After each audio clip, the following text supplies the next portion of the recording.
We're standing right at the edge of the property right now. And when we came up this road from the corner down there, we came up, we looked up the hill, and we couldn't see anything. This was a totally engulfed wooded lot. And so we drove up the road, came up along the road here, and drove right by the chapel and did not see the building.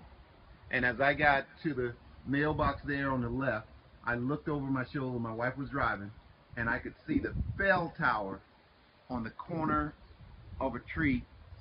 And so we turned around and came back and parked right at the front here. And of course, trees were hanging over the line and just barely.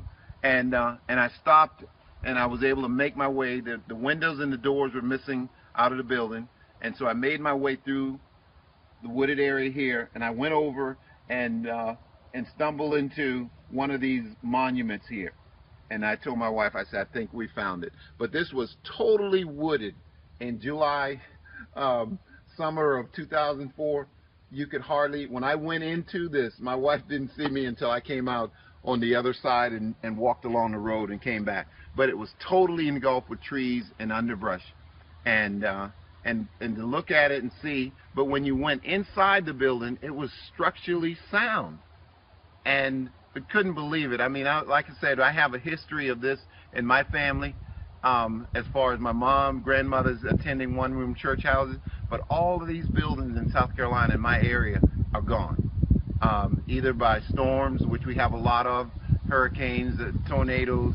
But this one was still standing, and I just couldn't believe it. And then as I learned more about it through Dale McAllister and other work that he did with the United Brethren, and it made me feel like I was at home and I have a chance to do something.